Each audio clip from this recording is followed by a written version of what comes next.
Morning, everybody. It is great to be here. It has taken me a long time to get here. There is no place I would rather be right now than with you. And it was said that I am from Oklahoma. I hope you don't hold that against me too much. But it's nice to be in your territory, that's for sure. I started out when I very young, always wanting to be a firefighter, very much like you. At the time, however, my mother used to say to me, well, it's very cute that you want to be a firefighter, but the fact of the matter is, Ben, Jewish boys aren't firemen. What they are is they end up being merchants, or they end up being lawyers or something like that, but they aren't firemen.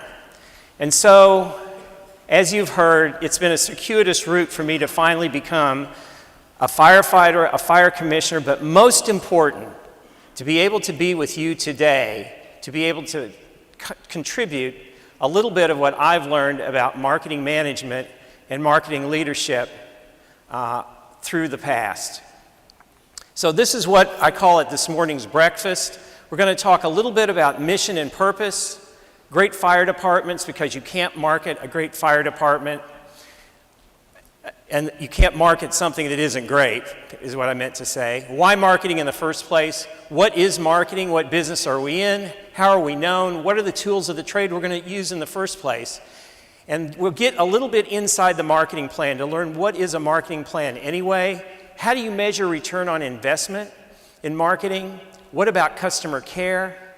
And what are the carryouts? What are the things that you're going to be able to take home? And what is a brand? What is the brand fire department?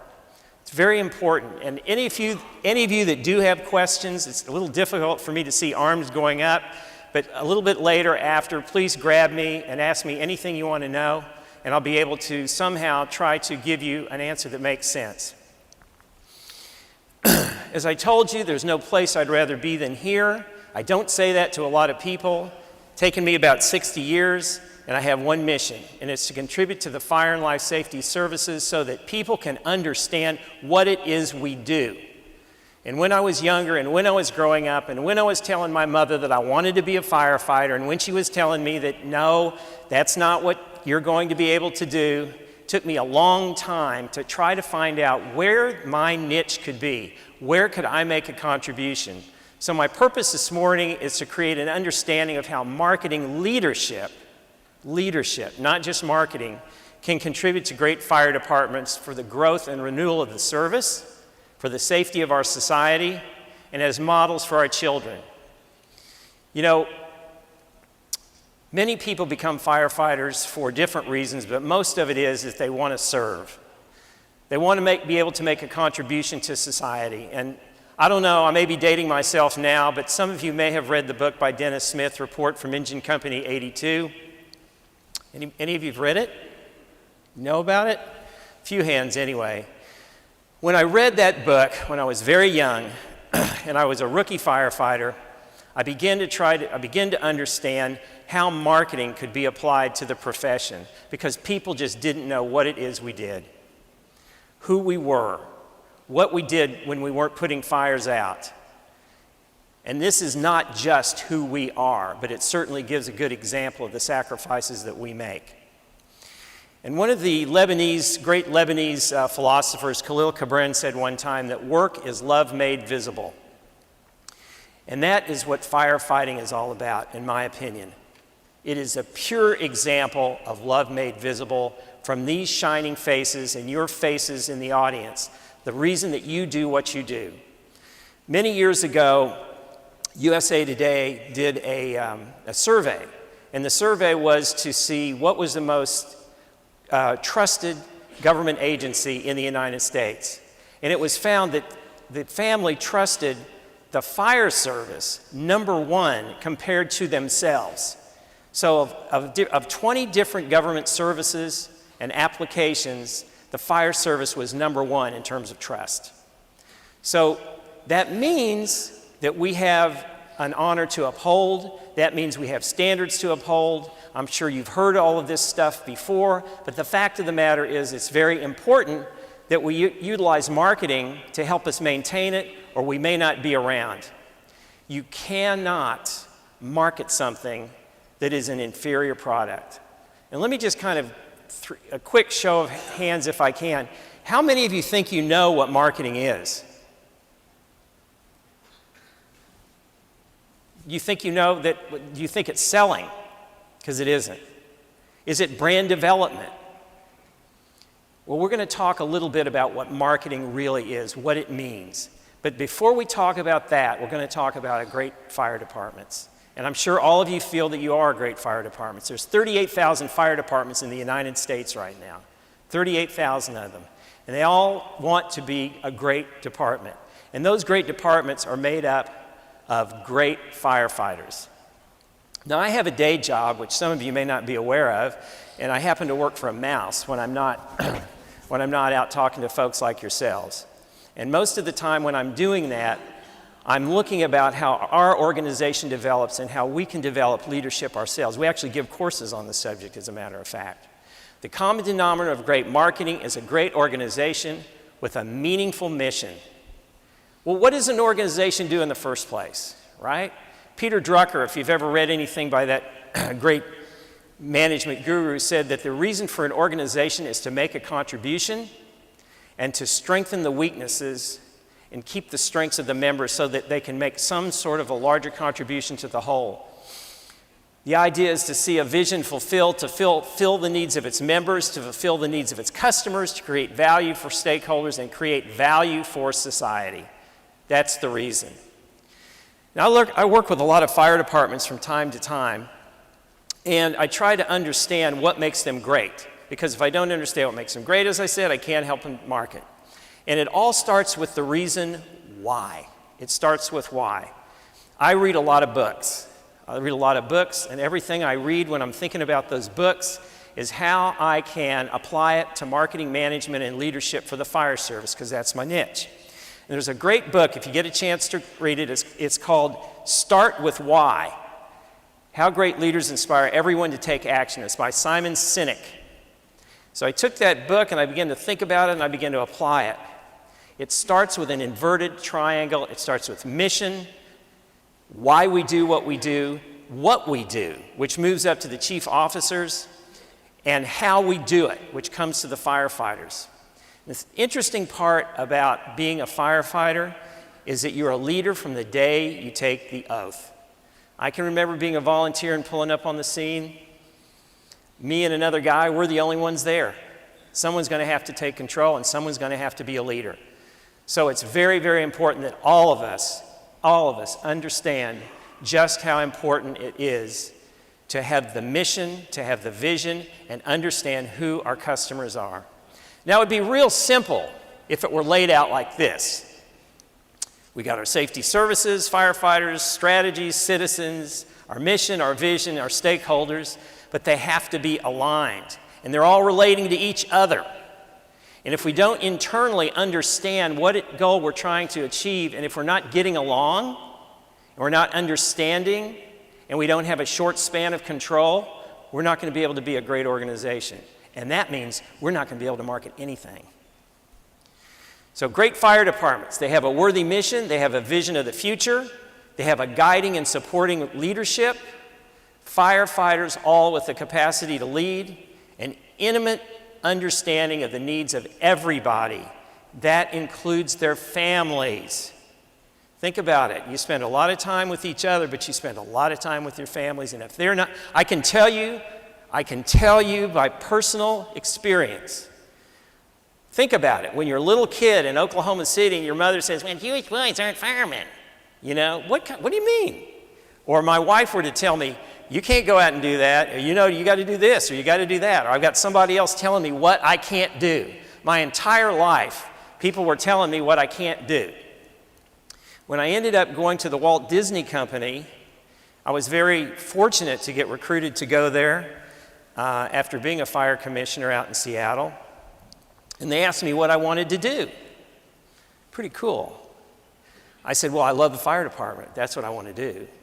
They said, "Well, we have a fire department and we don't think that that's the place for you. We want you to be in an executive position. So what do you want to do?" I said, "I want to do something to contribute to the fire service." And so we were able to create, which still exists, I'm proud to say, over the last 8 years, the largest public fire education experience in the world. It's called Where's the Fire? Some of you may have been there. It's sponsored by Liberty Mutual and the U.S. Fire Administration. So I was real proud of that. So I was able to go, I'm not bragging now, all I'm saying is, could you imagine being a little kid having somebody tell you what you can't do, and then ending up at Disney creating an experience dedicated to public fire education, which, by the way, from a marketing perspective, it is the future with fire prevention, and we'll talk a little bit about that in a minute. Great departments have a flexible strategic plan. They have an effective, comprehensive marketing plan. I can make you a wager. I looked at the strategic plan for the International Association of Fire Chiefs some years ago, and there were something like 25 different goals, and 90% of them all related to marketing. So there's going to be marketing somewhere in your plan, whether it's internal or whether it's external. An effective system for consistent feedback. You have to be able to create opportunities. That's strategic thinking.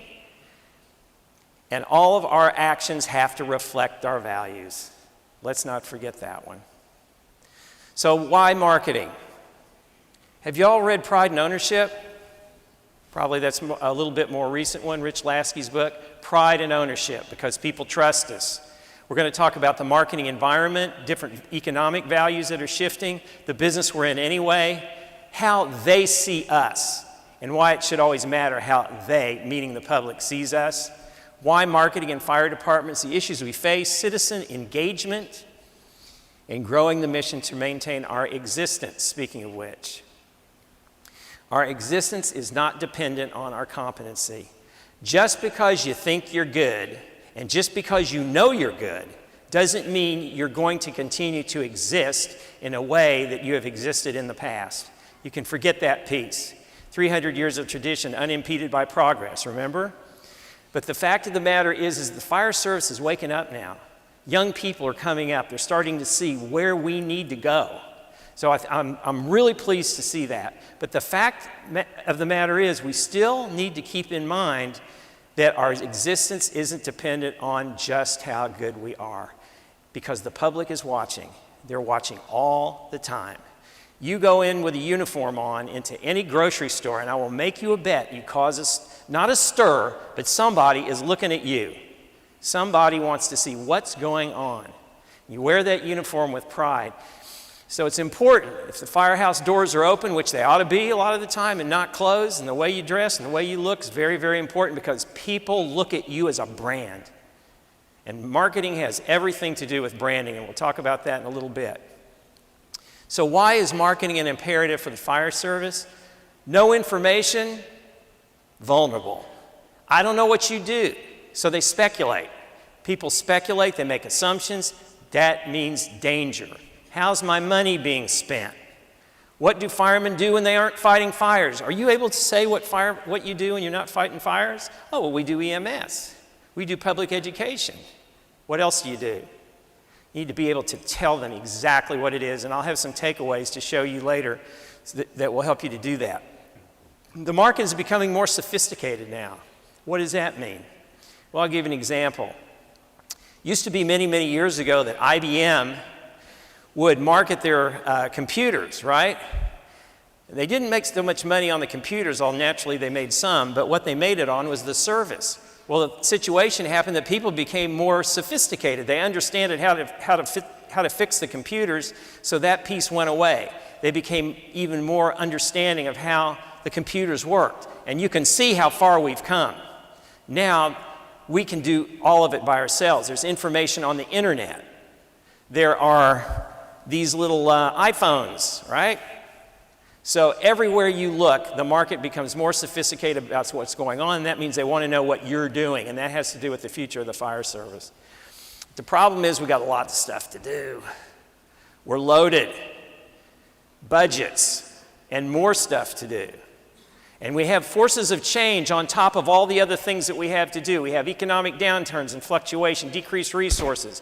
Here's the list. I don't need to go down every one of them, but you can see there's always going to be more and more issues that we have to deal with. We have demographic shifts in citizens and firefighters. I have a 34-year-old son and a 28-year-old daughter, and they're like, not only one's a boy and one's a girl, but they're completely different in night and day about the way they look at the world. And we have 3 different generations now of firefighters, and we have to speak to those firefighters in a different way. Each of them understands things. They take it in a different way. We have a history and culture of suppression. We still have it that way. All you got to do is look in that parking lot and see those rigs, you know? I can remember one time when I was fire commissioner out in Seattle. You know, when you're a fire commissioner and you have a fire district, everybody comes to the meeting. It's sunshine law, which I'm sure it's same here, and that you have to put everything out so they can see it, but they don't necessarily all come to your meetings. Well, they came to our meetings. And one of the questions I was asked was, Commissioner May, why is it that we are spending X hundreds of thousands of dollars on an aerial ladder when we don't have any buildings that go over 4 stories? Is that just an expensive taxi cab? I mean, what is it you're doing here, okay? So we've got to be able to answer the questions about why we do what we do. We still have that suppression issue. A lot of other cultures don't have it that way. We're going to talk about that in a little bit. Here's the big one. According to the American Advertising Association, 4,000 messages daily come to an American, and after 24 hours, people will forget 80% of it. But the fact of the matter is 4,000 messages, and that doesn't mean that you can retain it all, but the fact of the matter is that, again, if you take a look at your iPhone, you take a look at the newspaper, if you read the newspaper anymore, you look at the internet. I even have people calling me on my iPhone, people I've never heard of before, trying to sell me things, okay? So the messages are constantly coming. So the market is undergoing a major shift in communication, and it is hard to get a message through. That's the major point I'd like to make. It's hard to get a message through to people. Think a little bit about commercial messages and think about public service messages. It's kind of neat because a public service message is virtually just says, hey, this is what we do. Commercial message is going to try to sell something, okay? All I'm saying is we need to be able to tell people what it is that we do. And to do that, we need to do it in a way that we have a marketing plan, just the same way that you would do an incident command. It's the same thing. The only difference is it's a longer time horizon. So what's marketing? Everybody keeps, as I came in here, I must have talked to 10 different people, and they say, wow, this is really neat. I'm really interested in listening to what you have to say. I'm not really sure if I know what marketing is. Definition of marketing is very simple. It is exchange for mutual gain. We give you safety services, you give us your tax dollars. And more than that, it's the promises that we keep. You get one chance. You don't want to mess it up. We say we're going to do something, we're going to do it every single time. That's good marketing. And what's its contribution? It brings an awareness of who we are, our purposes, our actions, and results to the citizens that we protect. When you have to sell the fire service, your marketing system broke down. Now that doesn't mean, see, there you go, selling. So the fact of the matter is that it doesn't mean that that there's not a place for selling. What it simply means is that if you do a marketing plan, if you strategically lay out your plan and have it ready, you won't need to have to sell at the last minute. I'm sure many of you have heard of the burning baby syndrome where, we're going to close, if we have to close these firehouses, all these people are going to die and it's going to be difficult. Or not that they're going to die, but there's going to be a problem. We're going to be at risk. There's going to be an issue, okay? If you've marketed, marketing is the care, the feeding, and the growth of the system itself. So successful marketing is inversely proportional to the need to sell. You'll never have to do it, but you have to have a plan to do it. And that has to do with the title of this conference, which is influence. Influence. Because you can't have influence without relationships. Relationships is what it's all about. So marketing maintains the balance between our mission and the needs of our citizens. How do we use it? Maintains our budget, gain loyalty, build and maintain awareness, inform the market about what it is we do by demonstrating what we do, retention of volunteers, and changing behavior, which is called social marketing, which is what public fire and public safety education is. But we need to ask ourselves first, what business are we in anyway? Oh, we're in the firefighting business. We're in the fire protection business. I don't know about that. I don't know about that. Many years ago, there was a gentleman by the name of Theodore Levitt, and he was the chair of the Harvard Business School, the marketing chair of the Harvard Business School. And he wrote an amazing piece. If you ever go to the Fire Academy and you want to do a paper on marketing, you need to get into this. And it's called Marketing Myopia. The gist of it is that the railroad business, way back in the, I don't know, the 1900s, the 1930s, 1920s, even earlier, they saw themselves as being in the railroad business, not in the transportation business. Now think about the difference between the two. If they'd thought about themselves as being in the transportation business, the airline that I may have come into here yesterday might have been Santa Fe Airlines. Who knows? So what kind of a business are we in the first place? Well, first of all, we're definitely in the fire business. Anybody that starts to tell you, well, we're not really a fire department anymore. Yeah, it says we're a fire department, and we have all of our apparatus, and we go to rookie school, and we train, and we do all these kinds of things. But the fact of the matter is that the fire rate's going down. Yes, it is. Thank God, it is going down.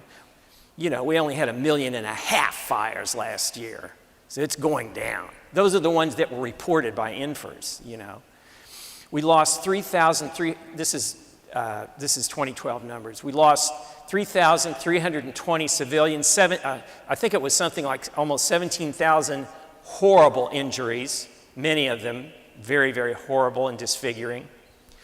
Let's not mention wildfires, which is on the rise. I just read yesterday in Firehouse we lost 101 firefighters last year.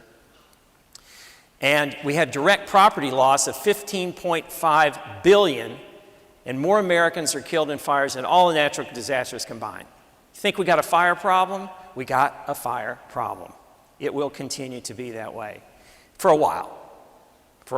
I predict anyway. So let me ask you this question. You're from all different kinds of communities.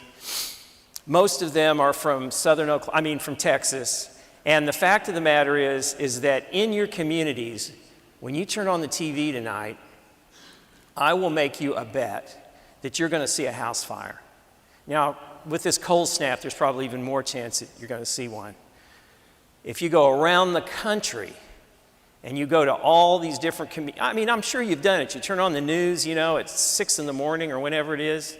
My wife gets up at 4:30, so we've got like 24-hour news all the time. But you turn it to the local news, and you're going to say, oh, Orange County Fire and Rescue had a house fire.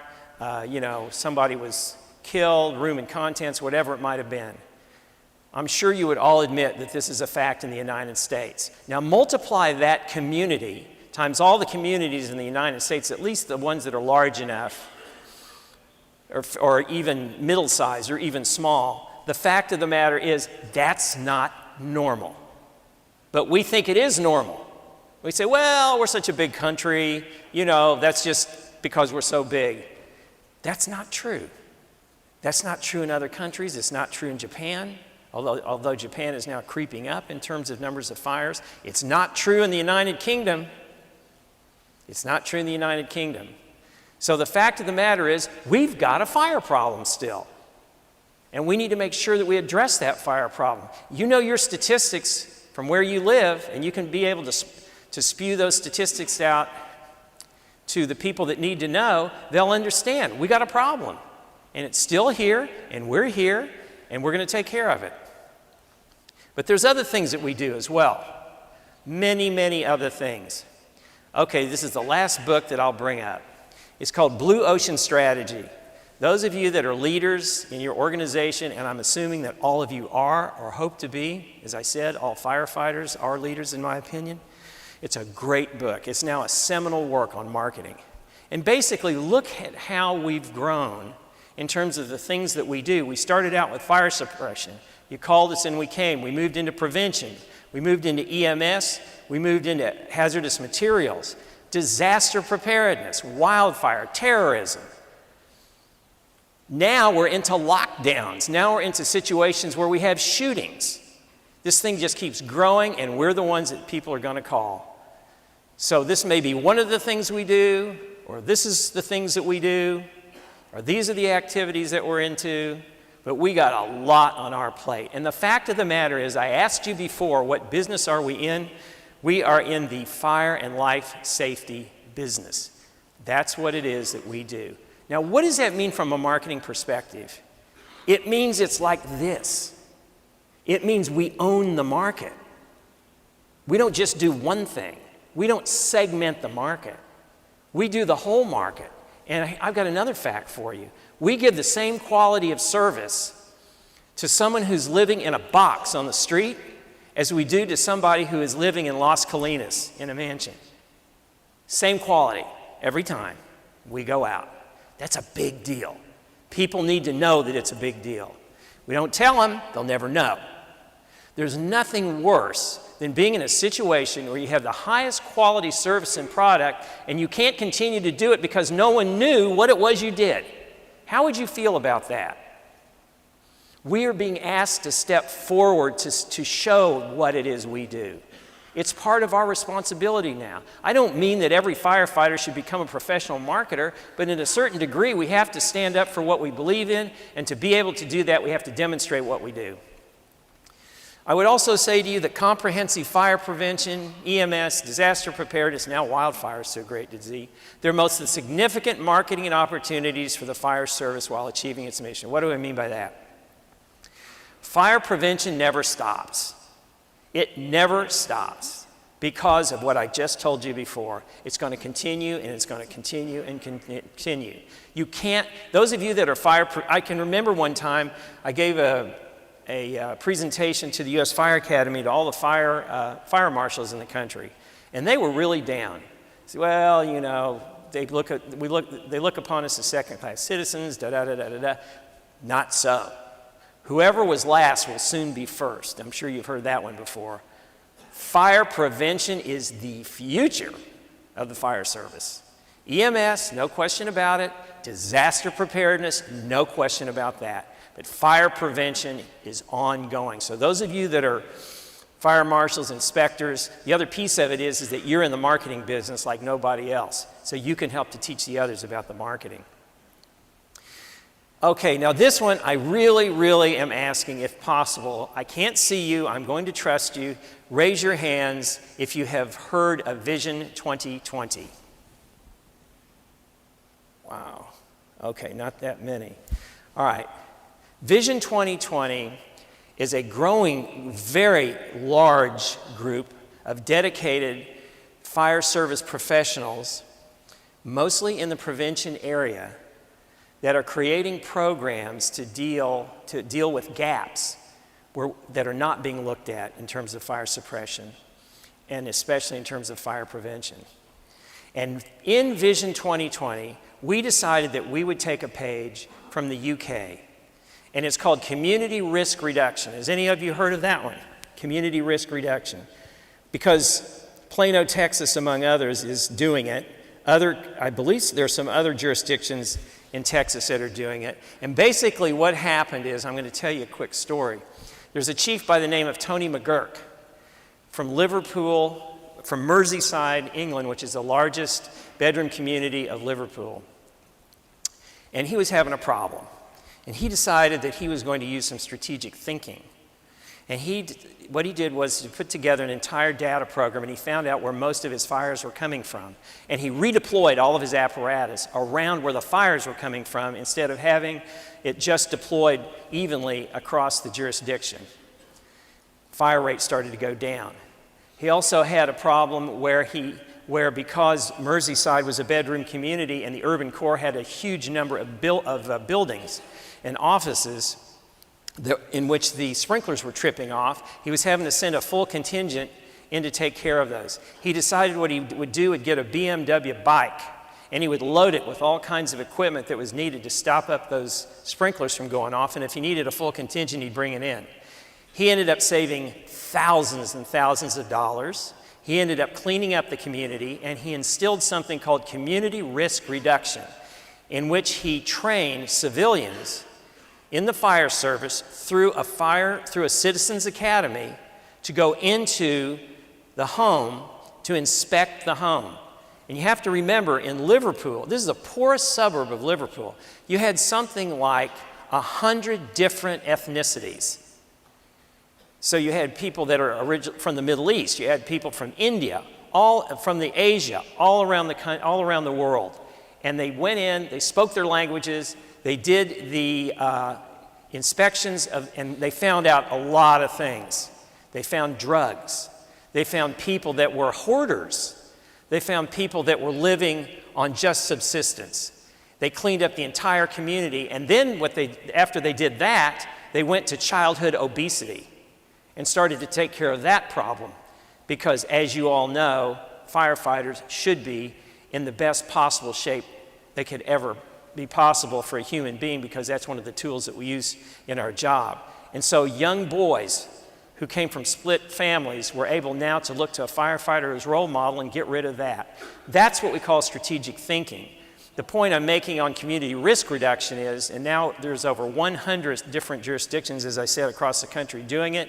This is where you want to talk about the power of influence and relationships, you can't find it any better. And there are models all over the place. All you have to do is go on the website, Vision 2020, and you will find all the tools you need. They'll send out people to train your folks in community risk reduction, and it's become a national phenomenon. We've also come up with a brand called Fire is Everyone's Fight. If you remember only you can prevent forest fires, we've now come up with a marketing plan and a brand designation. Fire is Everyone's Fight, and it is working. Very, very proud of the work that Vision 2020 is doing. So how are we known? How are we now known to the public? How do they see us? I've talked to you a lot about how people perceive. Do they see us like this, or do they see us like this? Or like this, or this, or this, or this, or this? We want them to be able to see us like those last ones, not the first cartoon. But to do that, we need a marketing plan. Now, I won't go through all of these, but it'll give you an idea of some of the different strategies that you can use as you develop a marketing plan: analysis and research, marketing communications, strategies, plans, trends. Probably one of the most important individuals in your department is the public information officer. And probably, I'm guessing, it's on a rotating basis. So somebody comes in, it's usually maybe a lieutenant, could even be a captain possibly, but it's usually a lieutenant, and he goes through the rotation and he becomes a PIO and he goes out. I would say to you that the future, there should be someone called, and this was done in Phoenix, and who eventually became the chief, by the way, someone at the minimum of a battalion chief level responsible for public communication and public affairs. And it should be a permanent position. It can be a civilian position. It can be a uniform position. It doesn't matter. But someone who is dedicated to marketing should be in that position with PIOs reporting to them. And that person should report directly to the chief. It's probably one of the most important things you can do in terms of marketing for your department. So, it would be great if we lived in isolation and all we had to worry about was ourselves, but we don't. We have to worry about all the other people, and that has to do with relationships. Look at all the touch points. I call them touch points. Proximity builds sales. Proximity breeds sales. The closer you are to your market, they're going to know who you are. That's why your firehouse in your community, it should be named after your community, not Engine 2, Battalion 1, Ladder 23. I mean, you can put those up there. But if it's going to be, I said Las Colinas, it should be Las Colinas Department or Las Colinas Community Station, whatever it might be, and open the doors up. Firefighters are known for being great cooks. Invite people in, have them for dinner, have them for lunch, get to know them. It'll be an investment that will pay off again and again and again. So these are all of the touch points, the proximities that we have for relationships. And here's all of the pieces that would go into a marketing plan that you'll be able to use as you build it. All of these other groups, focus groups, speaking, branding. We'll talk a little bit about that a little bit later. So we come a little bit down the pike, and now I want to talk very briefly about a marketing and public affairs plan. The marketing and public affairs plan should be taken directly from the strategic plan. Very simple. What are we trying to achieve and what are we trying to accomplish in the market this year, 3 years, 5 years? And as you know how to put together a strategic plan, it gets a little foggier as we go out. And I'm sure I'm guessing most of your departments have strategic plans. And what do we have to look at? We have to look at the market. Firefighters, administration, media, law enforcement, local, state, national communications, community leaders and associate. There is nobody that is not the market. And then we have to look at the demographic segments, right? And education. Where are the high-risk communities? Data. I'm guessing that there are many of you now that have the ability to focus in on where your highest incidents are, your high-risk areas. Those are the areas that need to be attacked first in any kind of a marketing plan. Internal surveys. Ah, yes. When I became commissioner in Washington, that was the first thing we did. Where are the problems? What are we trying to achieve? External surveys, pretty easy. Most of the folks, unless you're really doing something drastically wrong, love their departments, or like them at least. Internally is where the issues come up. So you need to make sure that internally you are aligned, because if you are not aligned internally, you don't have a great fire department, which I spoke about in the beginning, and you will not be able to implement your marketing. Incident reports, customer feedback is very important. Correspondence that are complaints are critical. You need to understand those and act on them immediately. They'll become your greatest advocates. And of course, the media is the #1 biggest elephant in the room when it comes to putting together a marketing plan. This is something that was used at one time in Tualatin Valley up in Oregon. Find the 5 most important departmental functions. What are they? What are our challenges? What are our needs? How do we satisfy them? What mandates do we have to perform? What's the single most important, and this has become more now, what are the top 2 or 3 things we can eliminate? And what is the thing that is the most important function we can provide? Okay? Now that's a quick clip, but the fact of the matter is that I do this a lot. Marketing plans are not that difficult. They're very, very simple to put together. Strategic, measurable, achievable, and compatible with the mission of the department, and go from there. And it doesn't have to be a fancy plan. You can start out from the bottom and work your way up. You can do a little mini plan right within your own district as long as it is supported by the overall goals of the department. You don't want to start going off in another direction. Okay. Everybody loves this part of my presentation. What's the value of your service and how do you measure it? Okay? I'll ask it rhetorically because we got a big audience here, okay? How many measurements do you think there are out there to see what it is we do? And how many of them do you think the public really understands? ISO rating. I got picked up by Terry Stanford yesterday. Great guy, by the way. I just saw him for a short period of time. He exemplified to me, when I was a little kid, what it was like to be a firefighter. When I was that little kid and I looked up and I saw, I'm going to be like him. I want to be like him. So Frisco's doing a heck of a job, by the way. You guys ought to applaud yourself. It really, really looks good, okay? So how do you measure this stuff, though? ISO rating #1, nobody knows what it means. Oh, well, the important people know what it means. Well, who are the important people? The citizens. You need to tell them what it means. That's part of marketing. You need to tell them what it means. What's the value of your service? How do you measure it? Do you know your department's statistics? Do you know the department's benefit for the community? Look at in terms of value. Measuring your value. I have isolated 138 different numbers to be able to measure the value of what you're bringing the department. And you don't want to make it reactive. You want to make it proactive. Property value saved total value. Target hazard versus incidence. Operating costs versus per capita. Proactively put those numbers together. And then you need to market yourself individually. You need to be predictable, visible, accessible, approachable, accountable. You in yourself need to be able to market your department.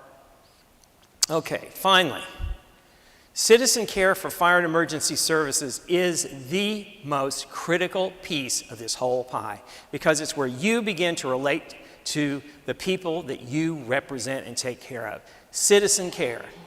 That means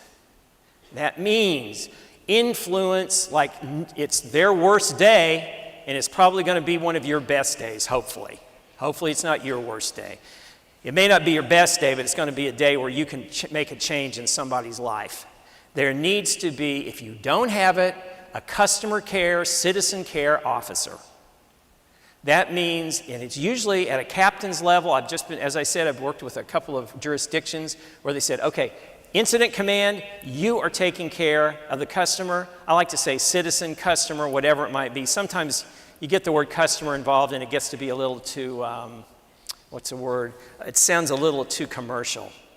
So I like to say citizen care, and then I said citizen care to somebody the other day and they said, no, there's some people that aren't citizens. So I like to say citizen. The point of the matter is there needs to be someone who takes care of that. Okay? Very, very important.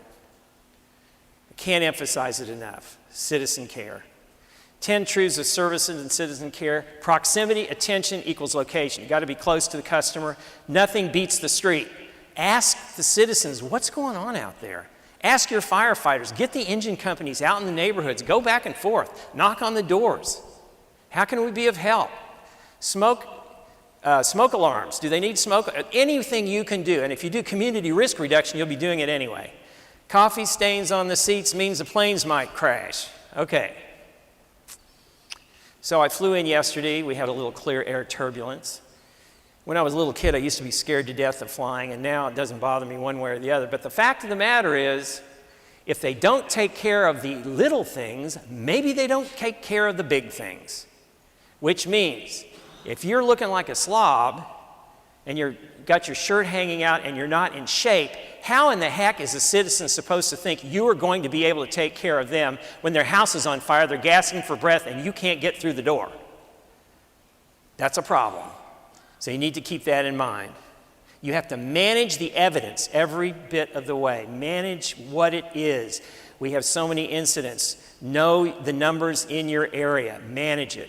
Demonstrate the effectiveness so people can see it. It's all about influence. It's about relationships. The market is always changing, so you're going to have to change your marketing plan. Customer service is forever, but people are going to forget it. It strengthens your image. It is an investment. It is not a cost. Things for you to take home today. And I'm not going to go into all the detail of it. You need, just what I said before, explain what you do in terms that people understand. They don't understand what room and contents means. Okay? Talk to them in their language. Tell them why you're doing what you're doing. Naturally, you can't do it if you're in the midst of a firefight. You've got to take care of the situation, but hopefully the customer care officer can handle that for you. Connect. You don't make an emotional connection with the citizen and customer, then satisfaction is worthless. You've got to be able to have the influence. You have to know the value of the area you protect. Do you know that in dollars and cents? Know your average response times, your number of calls, your success rates. Tell them what you did right. And remember that they own the department. Always look professional. Do what your values reflect. You want to stay visible. Invite them to the firehouse, like I said to you before. Give it a name. That reflects the neighborhood. Finally, and we've not said a lot about this, but I'll just go ahead and tell you that brand is what this is all about. We're marketing a brand. Do you have any idea how many brands there are in the world? Now, I'll give you a couple of definitions I want you to leave with. There is brand equity.